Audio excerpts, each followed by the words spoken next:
Hello everyone, my name is Jim Mosius and today I want to discuss formative assessment, as described in Jan Chapuis's book, 7 Strategies for Assessment for Learning.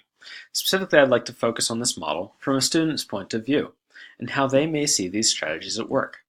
We often spend so much time thinking from a teacher's point of view, but we don't want to forget that we teach the students and not simply to teach a curriculum or a content that we have to get across.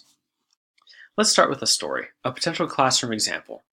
Imagine that you're in a traditional classroom, and we are playing the role of student. It's our third period of the day, and you're beginning to get hungry and maybe a little restless after a rushed breakfast and a long morning. Your teacher's up at the board and starts the lecture on the Battle of Gettysburg, specifically how Gettysburg structured into the Civil War, and then 10 minutes later, surprise! The teacher surprises the class with a pop quiz on what was taught yesterday. After taking the quiz, there's no way to change the grade, and even though you know you got some of the content wrong because it was just taught yesterday, you don't want to worry about it. You decide to just try to forget it because there's not much you can do. Does the situation sound familiar at all? Even though it may be a bit extreme, I do think some traditional teaching methods may use strategies very similar to this. Learn the content the best you can the first time around, take the test or a quiz, and move on to the next topic, especially if you're in a tested subject and have standards to hit. How could we improve the situation as a teacher? Let's follow the strategies for formative assessment and see if we as students could feel more direction and interest in the content or subject matter. To engage in these proposed strategies in the book, there are 3 essential questions that are proposed. Where am I going? Where am I now? And how can I close the gap?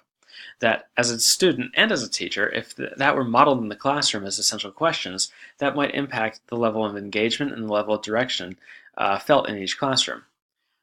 First of all, this time, the teacher, in this case, started by giving the class a learning question, a learning objective, and a daily agenda on the board. This thereby gives them a roadmap for the class so they're not blindsided with anything the teacher does next. Then the teacher engages them in a think, pair, share technique to get each one talking and bantering and agreeing and disagreeing on what they think are essential key points of the Battle of Gettysburg and the Civil War. This is a good way for the teacher to go around formatively measure and assess the students and see how well they understand the content so that after they're done, he or she can then go reteach the generals, per se, involved in the battle since they only heard a handful of students commenting on the generals. Finally, it comes time to take the pop quiz. But this time, the teacher makes it clear that if you as a student filled out the self-assessment sheet after the quiz, analyzing your mistakes and proving that you will be able to relearn the content or take steps to learn the content better, you can take a retest to make it part of your grade. So did you spot the difference between these 2 learning methods and teaching methods? In the second example, within one class period, the teacher is able to engage the students better and include answers to each question. Where am I going? Where am I now? And how can I close the gap? Let's break it down just a little bit further. And now we're going to go into the teacher mindset again. Knowing where we want to go as learners or as instructors helps to set an appropriate learning target so that students can better be more accountable for ensuring that they're mastering skills toward this learning objective, towards this learning target.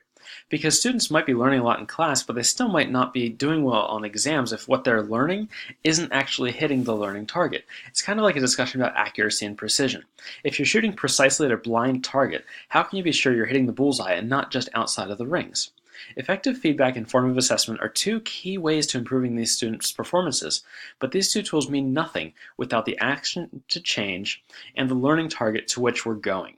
We need to know where students have the most comprehension and most gaps to be able to use formative assessment methods such as Plickers, Kahoot, whiteboard sharing, think, pair, share strategies, and more to be able to gauge where students are mastering and still feel like they need more instruction on a topic. Once we've gathered this formative data, it means nothing if we don't follow through with it. This means we as teachers have to walk the walk, allow students who show constant improvement chances to improve their grade accordingly, and not just penalize them because they work hard and because they didn't get it at first.